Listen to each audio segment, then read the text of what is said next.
So to give some context to the presentation, there are a myriad of issues surrounding social enterprises and how to set up a social enterprise.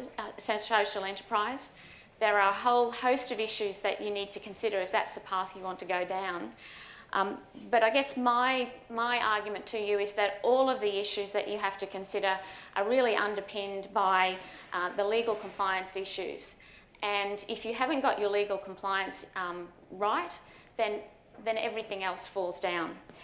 Whether it be sourcing finance, it's basic things like finance agreements, funding contracts, also considerations about what your financier might like your legal structure to look like, what requirements they might have of your constitution. Basic things about what services and products you're going to deliver, particularly if you're thinking about getting into a cafe or a coffee shop. Have you got all of the food service regulations squared away, your food supervisors in place? What other requirements might there be in the law about how you can go about selling or providing the services that you're hoping to provide in your social enterprise? Marketing's always a big one. You've got to be careful about how you market whatever it is that you're taking to the community. You've got to make sure that you do that in ways that don't infringe the rights that other people or other organisations might have. We could spend a whole session talking about the rules and regulations around employees, your employment contracts, Fair Work Act, insurances in place to have in place for your volunteers. All of them underpinned by legal issues or affected by legal issues. But perhaps the biggest one is getting the structuring right. And really that's going to be the main focus of my presentation today. Because if you don't have the structure right, you won't be able to carry out your core objectives for your social enterprise, and potentially you'll also have some impact on what your core business is as well. So I thought we'd start our discussion by just getting some common language around what is a social enterprise, because it's important in any conversation to all come from the same place. I think that there's a lot of commentary, and social enterprise has almost become a bit of a buzzword, but I think it's fair to say that there's an awful lot of not-for-profit organisations that have been engaged in social enterprise for a very long time. You only have to think of opportunity shops, op shops. You're recycling a resource, clothing, to generate some funds to contribute back to your core business. And as part of that, you might be providing some sort of employment opportunities for people who'd otherwise struggle to find employment. So social enterprise, I think, has been around for an awful long time. It's just that there are changing factors, both economically and socially, that are perhaps increasing the need for not-for-profit organisations to have a focus on social enterprise or on businesses that might generate revenue for them. A big driver, of course, is the increasing squeeze that's coming on government funding. So if you can no longer rely on a steady stream of government funding to be able to finance your core business, should you look at some other more enterprising or profit-driven means of actually generating some money out of a business? I also think that what's happening in the for-profit sector, where there's an increased desire for or emphasis on companies driving profits higher and higher, that there's perhaps less opportunity for them to be innovative and to look to ways that perhaps are really doing good for the community. And one really good example around that is in developing countries, where you've got not-for-profits working with farmers to develop sustainable agriculture, and that's really driving their productivity and also the engagement of their community, as opposed to the big multinational corporations who might be pushing GM crops as the answer to those sorts of difficulties of having to increase food production. So I guess that to me is a really good example of why social enterprise is perhaps coming to the fore. There's also no doubt that it's a growing field of academic study and research. There's a couple of really large universities, particularly in the UK and Canada, that have whole schools devoted to researching social enterprise and to helping not-for-profit organisations develop a social enterprise business. And of course, with that comes a plethora of definitions about just what social enterprise is. I sit on the board of a not-for-profit organisation, and we're currently looking at some social enterprises as a way of supplementing our funding. And it was amazing to me, I went into the board meeting thinking I knew what a social enterprise was, but every person sitting around the boardroom table had a slightly different take on it. These are perhaps some of the definitions that I found that I connected with most easily. A more creative capitalism that can adapt business and the market to better address unmet social needs. So a combination of pure capitalism and doing the right thing. Non-loss businesses with social objectives, or profit for purpose. And to me, the common themes there are, it's about business. A social enterprise is a business, there's no two ways about that. And also financial viability. It's a bit more than just trying to break even. You really are trying to generate a profit so that you can do with that profit, whatever it is that, the reason for going into the social enterprise, whether it be to be able to contribute back to the enterprise so that you can continue to provide employment for those people, if that's your aim, to try and help people into employment, or so that you can use that money back to your core social objectives. There's an awful lot of information out there, particularly coming out of the UK and Europe, where they're really at the forefront, it would seem, in developing social enterprise. As I said at the beginning, the context of today's presentation is really about how you can get a social enterprise going. There's a lot of positivity about it, and you can do some really great things about it, but if you haven't got the basics set up right, then it will all come to naught. So in terms of that critical legal issue about what legal structure you're going to use, there's basically two options. To operate within your existing legal structure, or to establish a whole new entity that's going to run your social business for you. And if you decide to go down this track of keeping it in with your existing entity, it doesn't really matter whether you're set up as a company limited by guarantee or an incorporated association. For the purpose of a social enterprise, you can run it within either structure. But it will require you obviously to set up a separate business unit, and for your social enterprise to have its own reporting lines. It's really important that you be able to identify whether or not this enterprise or this business is successful.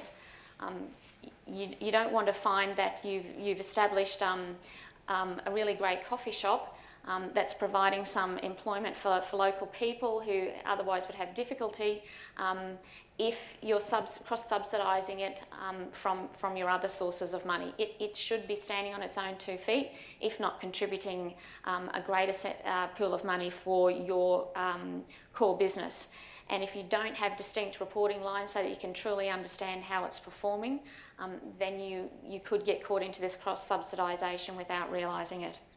The advantages of the in-house option are that it obviously has minimal establishment costs because you've already got your existing staffing and financial reporting frameworks.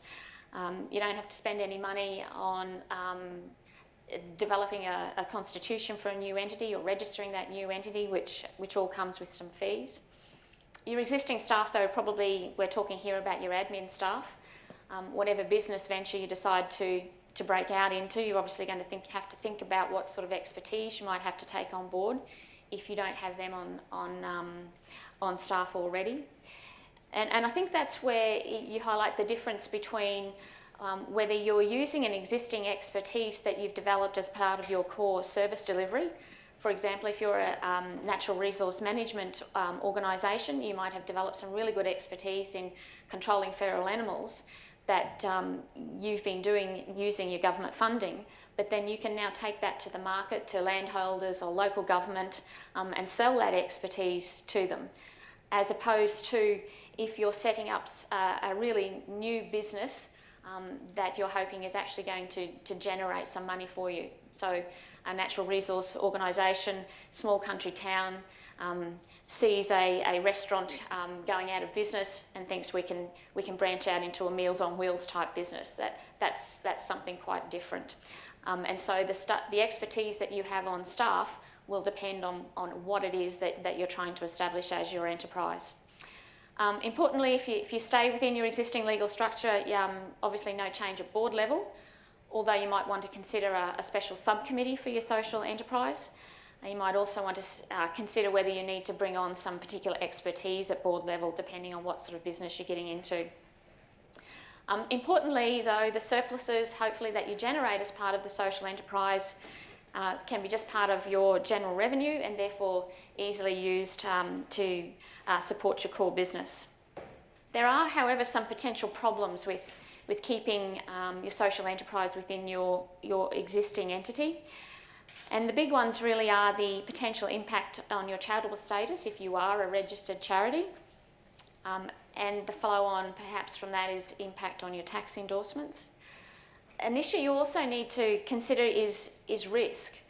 Any business, particularly a startup business, comes with risk, and depending on what that business is, the level of risk can be higher or lower.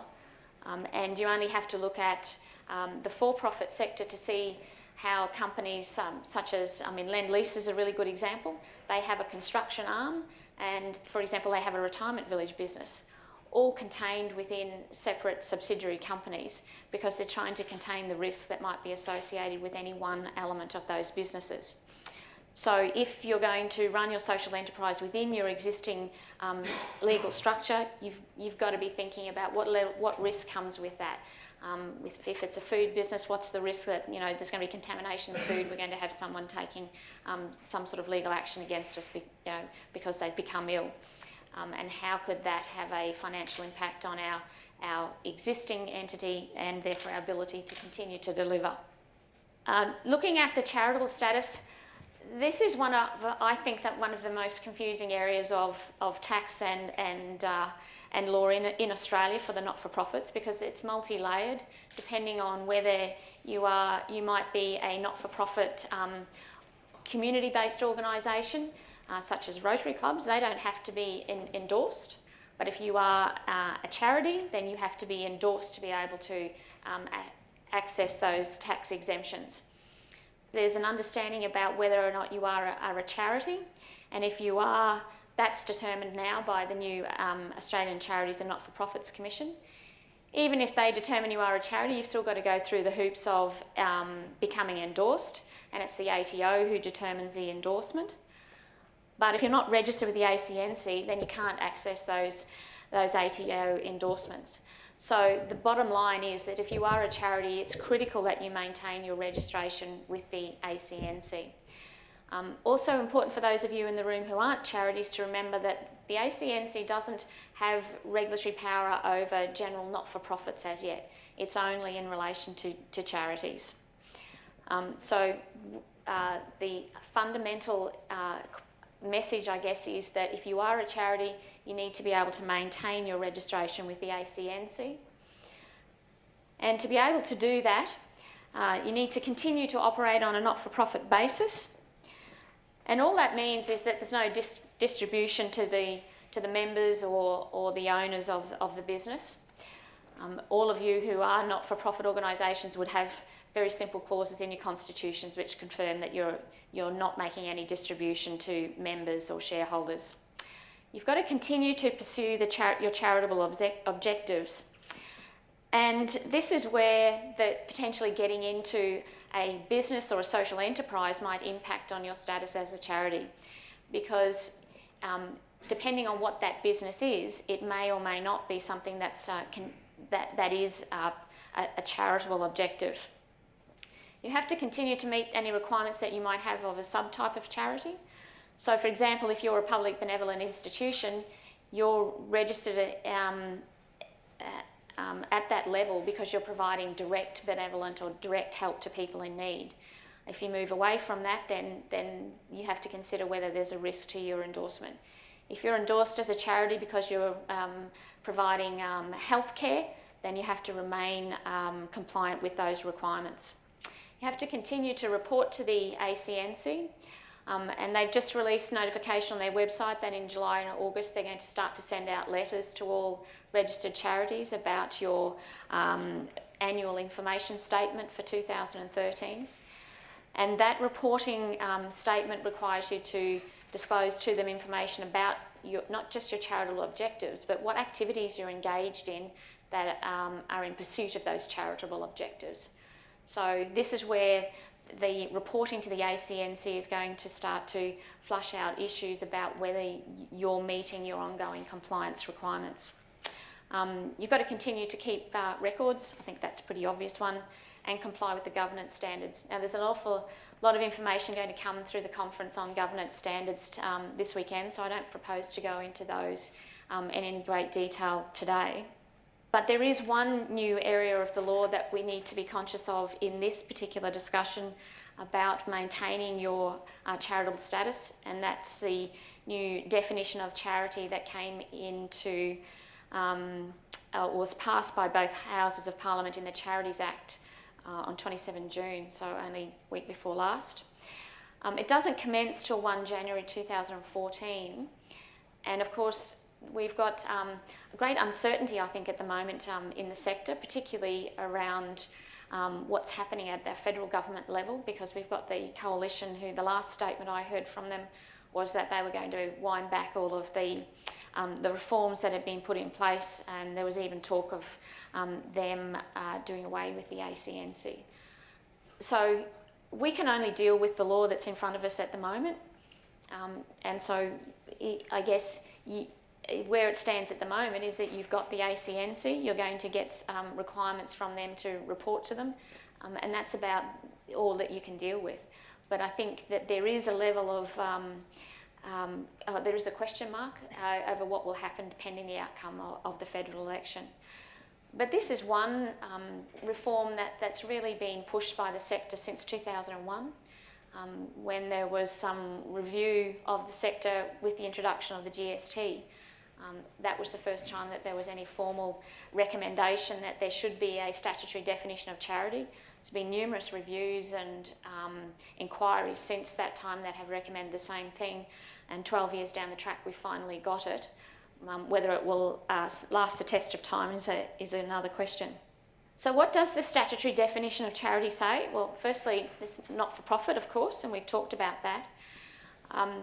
All of the purposes must be charitable purposes, although you can have purposes that are incidental or ancillary to or in furtherance of your charitable purpose. So in the context of social enterprise, if you're an aged care provider and you've developed a really good technique and system for falls prevention in aged care facilities, and you decide that this is something that you could take to other aged care providers, be they not-for-profit or for-profit, and you could sell some training and expertise around your systems for preventing falls. I think that kind of social enterprise would clearly be ancillary to your main purposes, which is to care for the elderly. But if you're an aged care provider and you're stepping right outside that sphere into something such as construction, let's say, then I think that's a pretty hard argument that sort of activity is incidental or ancillary. So it really depends on what your enterprise you're going to get into. You can't have any disqualifying purposes, and really they're around illegal purposes. Obviously a charity can't be an individual, can't be a political party or a government entity, no matter how much good they do. Charitable purposes, there are some specific requirements as well that you might, and you can fall into any one of these categories: advancing health, education, social or public welfare, religion or culture. The next one, promoting reconciliation, mutual respect and tolerance. That's something that wasn't in the original 4 heads of charity that were originally the definition that was applied through case law. And I think it's fair to say that had we been putting this legislation into place perhaps 30, maybe 40 years ago, that's not necessarily a head of charity or a definition of charity that might have been included. And it's potentially a limiting factor of having a statutory definition of charity, is that unlike courts who are deciding cases, it's much more difficult for legislation to take account of changing expectations within the society and community. But certainly that's in the legislation now, as well as protecting or promoting human rights. New one of advancing the security or safety of Australians or the Australian public, and preventing or relieving the suffering of animals. You might wonder how organisations like the RSPCA became charities earlier.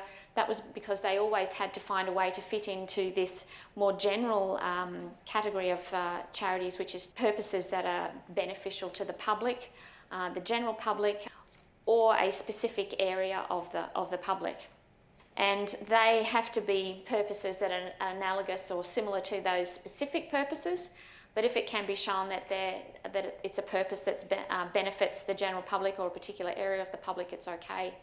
That can be an area of people within a particular geographic area, or it could be people with a particular attribute, such as people suffering from or living with disabilities.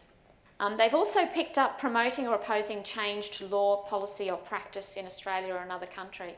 And for those of you who've followed this area of the law in recent years, that picks up the decision in the AidWatch case. AidWatch is an organisation that reviews how overseas or how Australia uses its overseas aid and lobbies to have the Australian government direct its aid to proper purposes. And the ATO challenged their application to be endorsed as a charity on the basis that they were a lobby organisation. They didn't actually do anything. And the court found that because their objectives of their lobbying were charitable, that they were entitled to be endorsed.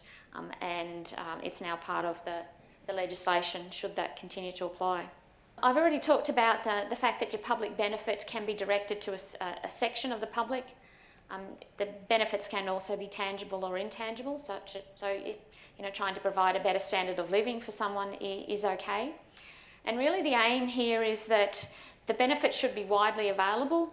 There were a few trusts in particular that were charitable trusts that were set up in the early I guess 2000s, where the founders were actually getting the tax deduction by putting money into a charitable foundation, but then actually using the money in the foundation to pay for education of their family. So the law, as far as the tax is concerned, is that you can't be charity if you're actually using the money for someone closely connected to you. Issues for you to consider about your social enterprise and whether it might have impact on your ability to remain registered as a charity is really, firstly, is the enterprise or activity undertaken in pursuit of your charitable purposes? And again, that comes back to what it is you're trying to do and how far removed it might be from your core purposes. Because your constitution is the basic source of information about what your purposes are, you might need to think about whether you need to amend your constitution before you embark on the enterprise. Now, I'd suggest to you that the amendment might be only if you were thinking of getting into something that was a little bit ancillary or closely connected to your core purposes. You wouldn't be able to change your constitution so that you're going off completely in left field to something that's in no way related to what you were originally doing. And if the enterprise does not fit within your charitable purposes, then and you can't make it reasonably fit as being ancillary to what you're trying to do, then that's probably a good basis from which you to think that you're going to have to launch your social enterprise in a separate legal structure. Before we get on to the other option, which is your separate structure, I just think to round out that conversation, we also need to mention what's become known as UBIT, or Unrelated Business Income Tax. The other name that's been given is the better targeting of NFP tax concessions. Now, this was first mooted in the 2011 federal budget, and it was the legislative response to the Word Investments case. And again, if you followed the decisions in recent years, you might remember that Word Investments, it was a decision involving an organisation, Wycliffe Bible Translators. And they had applied to be endorsed as a charity on the basis of furthering religion, because their core business was to translate the Bible and to fund missionaries in overseas countries. But they funded that largely through some really clever businesses around, they had a funeral business and I think an investment arm. And the ATO said, no, you're clearly involved in business enterprises here, you're not involved in charitable activities and therefore no endorsements. This case went to the High Court, and the High Court found that provided your constitution allowed you to engage in these activities and the income you were generating from these business activities was all used to further your charitable purposes, which is in this case was connected to religion, then you were a charity. And of course that upset the ATO a little bit because they could see themselves missing out on a whole host of income tax. And so they've released a decision impact statement which basically says that each case will be looked at on its own facts. So if you can contain yourself within that word investments case, within the decision there, the ATO is going to accept you. And what was mooted to come out of the legislation was that it was going to replicate that as well. So as long as you're using any income you generate to go back towards your core charitable purposes, then you would not have to pay income tax on that income. But we, at this point in time, haven't actually seen any legislation. And as I mentioned earlier, with the federal election, we may never see any legislation around this particular issue. But it's obviously a very live issue if you're considering social enterprise. So the other structuring option is what I've termed the outhouse option, and this is really just where you set up your own, set up another separate legal entity to operate your social enterprise, so you get it out of your existing not-for-profit or charitable entity. And really the alternatives for setting up a social enterprise are the alternatives that are available for setting up any business, company, trust. Sole trader obviously doesn't work in this case. Within those options, there's a few different ones for not-for-profits. So within your corporate structures, there's a company limited by guarantee. You could also have a PTY Ltd company. We'll talk about that a little bit more. I see no reason why you'd set up a new incorporated association. My personal view is that incorporated associations, the whole legislation was developed to enable community-based organisations to have a corporate structure that would protect the volunteers that were running them. Really great for local sporting clubs, the tuck shop at the school, the P&C. They work really well in those situations. If you're running any kind of business, even if it is a charitable business, an aged care facility, community and disability services, if you've got a proper corporate structure, I don't think that the incorporated associations legislation really supports you well to continue to run those businesses. So if you've got an opportunity to start afresh, that's not where I would start. I also think that the trust structure in a charitable or not-for-profit setting really is just way too complicated. The benefits for business owners is that they get some risk protection and they have some tax minimisation strategies. But I think there are other better ways for not-for-profit organisations to achieve those objectives rather than a really complicated trust structure. So for mine, it really comes down to a company structure. And the alternatives there are the public company, which is the company limited by guarantee. Your minimum requirements, 3 directors and 1 member. But remember, that can be a corporate member. So your existing charitable organisation, Aged Care Providers Ltd, can be the sole member of the new company. And that's an easy way to run it. The other option is a PTY Ltd company, and you only need 1 director and 1 shareholder there. And again, your existing corporate entity could be the sole shareholder. Either of those structures, it's unusual, I know, to see a PTY Ltd not-for-profit. It is possible, and there are some around, and there are even some that are endorsed as PBIs. But in terms of your social enterprise, the company limited by guarantee has one, or the PTY Ltd company has one real advantage over a company limited by guarantee, and that's about how you get the money out of it. If your existing charitable organisation is the sole shareholder of a PTY Ltd company, then you can distribute money to your sole shareholder. I know tax is another issue, but it is easy to get the money out by distributing to the shareholder. More difficult if you've got a company limited by guarantee, you can't actually make distributions to your members necessarily. As I said, that's the main distinction between the two. Company limited by guarantee only uses its income to further its objectives. But one of those objectives could be to contribute funds to XYZ Foundation or XYZ Ltd. So that's the other way that if you do go down the track of a company limited by guarantee, that's another way to be able to get money back to your core objectives. That's one of your objectives, is to provide money to that original organisation. A lot of social enterprises that are set up this way as well, if whatever income you earn in the social enterprise company, that's donated to your original charitable entity. Hopefully, if it's a DGR, it can give tax deductible receipts. So you offset your income you earn by the donation to your DGR. The issues that I see with establishing these separate companies are really, firstly, are you going to go down the path of having this separate company a charity? It may or may not be necessary, but it is one issue that you need to consider. Or are you going to, as I said, look for other ways to manage any kind of income tax implications? Remembering, of course, if you don't have this separate entity endorsed, you lose out on some of the ability, or you don't have some of the benefits, for example, that come with the FBT concessions around your employees and how you might be going to pay them.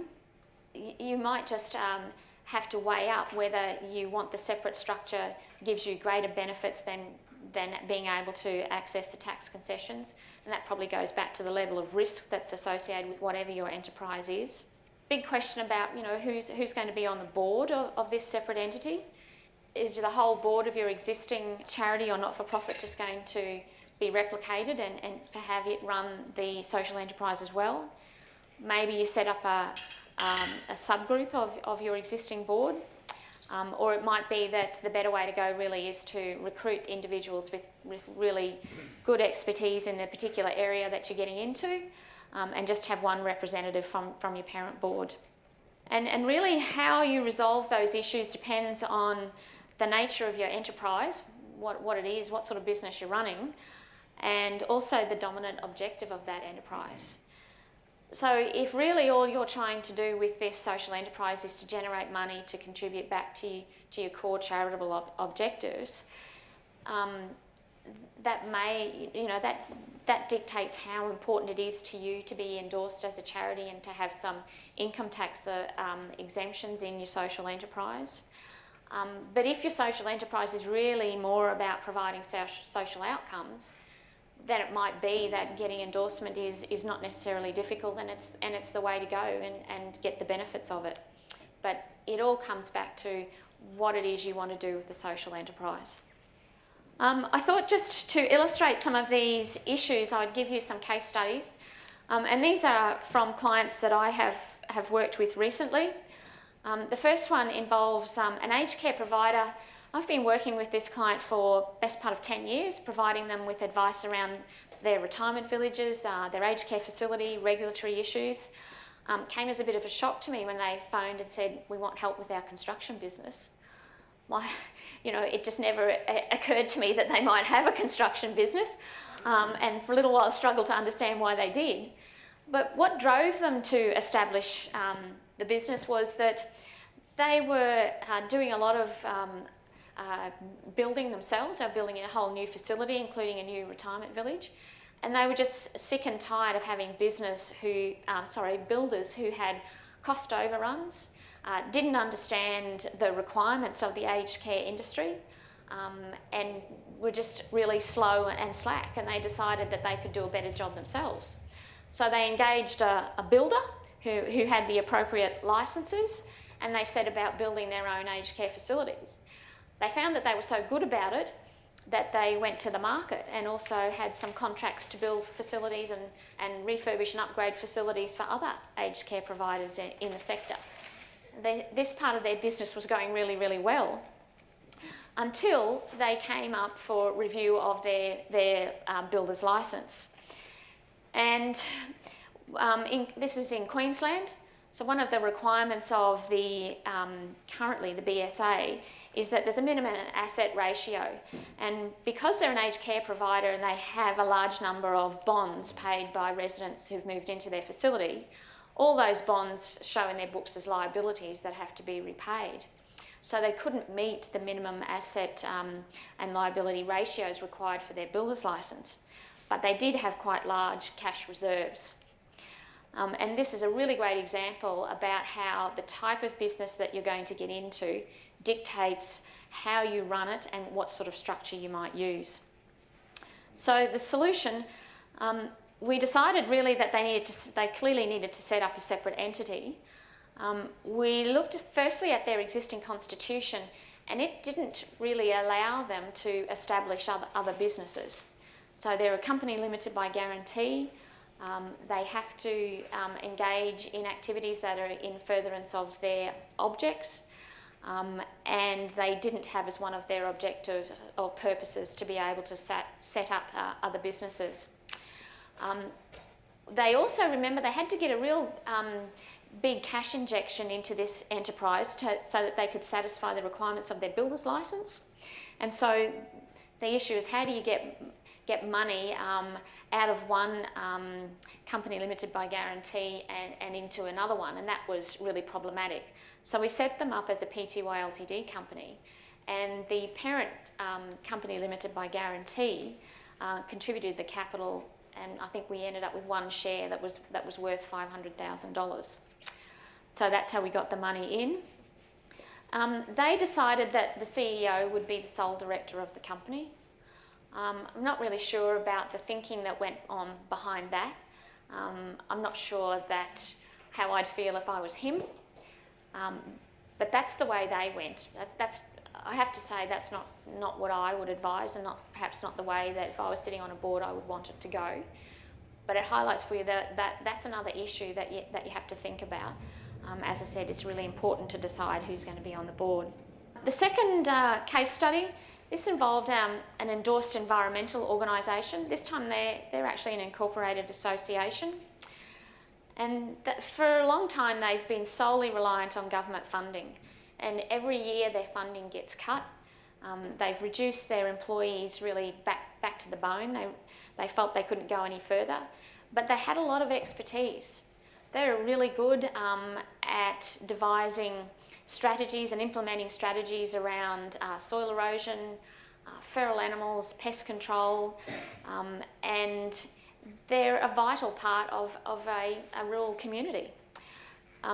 They decided to take their expertise to the market, but they delayed establishing a separate entity because they really wanted to see how it went. They wanted to have a bit of a suck and see. And I think that's fair enough. The government had no difficulty with them running both within the one organisation, and sometimes that's a bit of an issue because governments are obviously very nervous about any funding that they provide being used for a commercial enterprise. But the government was satisfied that their reporting, they could have sufficient financial reporting to show the separation of the money. However, the costs of that combined financial reporting really became a burden, and the administration involved was a real problem for them. The solution, in this, again, we had to amend their constitution because their objects were really limited to the actual work that they were involved in on the ground. So we had to expand their objects a little bit to allow them to set up the separate enterprise. They decided to go with a company limited by guarantee this time. And the sole member of that company limited by guarantee is the incorporated association. The objectives of the new company included providing funds for the association's charitable fund. To be endorsed as under the environmental head of charities, you actually have to have a fund. where any monies to get the DGR status, any monies have to go into a separate fund. So one of the objectives of this new company was to provide money for that fund. And because they'd been successful within their existing core structure, they actually had quite a bit of capital in there that they wanted to use, obviously, as seed money to get this enterprise going. And what they actually did was lent that money from the parent to the new company. The association continued to provide administration functions, but we supported what they did. Both the loan was documented through a loan agreement, mainly really because we wanted to be able to definitely satisfy the ATO that they were doing the right thing with their money. And there's also a service agreement in place.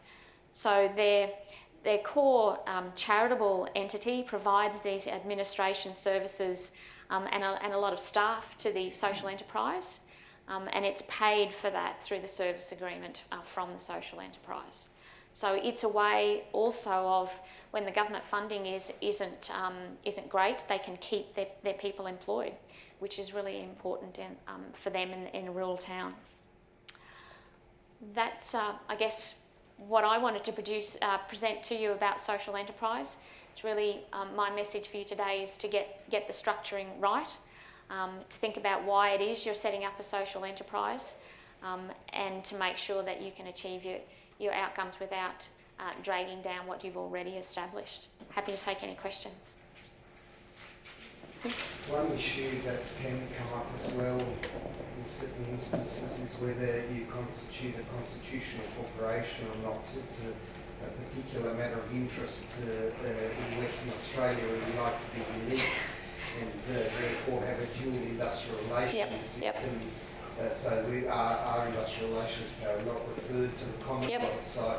It becomes a very major issue as to whether you fit into the Fair Work Australia system or the local industrial relations system. Have you got any thoughts around that?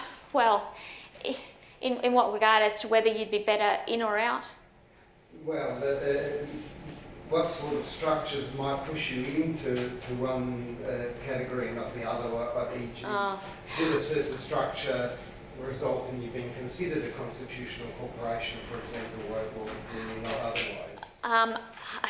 I have to say, I think that the answer to that is contained in the Fair Work Act, because I think it depends on how big and how much because certainly if you're a company limited by guarantee under the Corporations Act, that's federal legislation. But there is a particular definition of constitutional corporation that you have to satisfy. And I guess my expertise is on the periphery of that, and I have had our employment lawyers look at those particular issues, because I think it's in some ways connected to your size as well. But it's never been tested, has it? No. So no. Your best guess?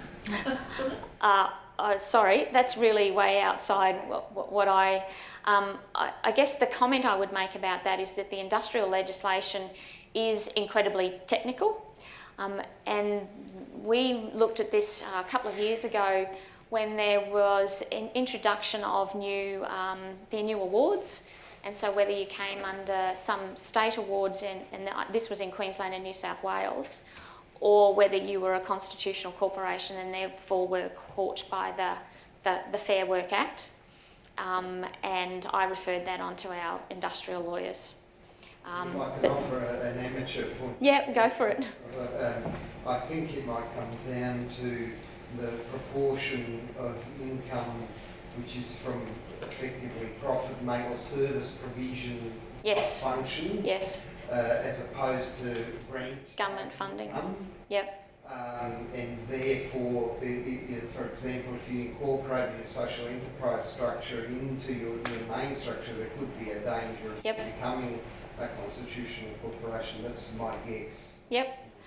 And I think that what that highlights is understanding what it is you want from your social enterprise. So if you're looking at it to generate a significant amount of money for you, then, and particularly if you're concerned about those sorts of constitutional corporation issues, that's a real issue about whether it's in or it's out. Because if it's in those circumstances and you find yourself under the Fair Work Act and you don't want to be, then that's obviously a real issue. So it comes back to thinking about what it is that we're trying to do with this social enterprise. How's it going to impact on our core business, and therefore where do we have it? Would that be fair to say? Yeah. Yep. Yeah. In the first example you gave, the CEOs, the Sole director. Yeah. sole director, what's some alternatives to that? Well, my preference would be to have certainly more than one director and to have a subset of your existing board, depending how big your existing board is, because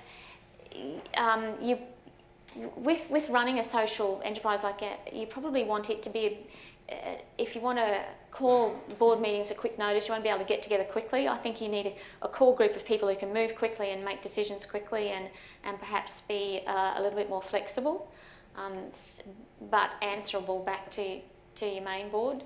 So that would be, I think that's the ideal, is to have a smaller core group of your existing board who actually sit on the board of the social enterprise company. So it can't be an entity. Sorry? It can't be an entity. You can't have your parent organisation as the and use your board as the. Well, you could, but they don't become the board because they're the board of the parent entity. They are in essence the member, if you like, because the existing entity becomes a member of the new entity, and who makes decisions for your existing entity? Your board. But essentially they've got to do this silly nonsense of appointing themselves to be the board of the new one. But I think the better way is to have a subset. That's just my personal view. There's pros and cons either way. So my question back to you, and so forth. You've got an existing charity, you set up this social enterprise, it becomes wildly successful.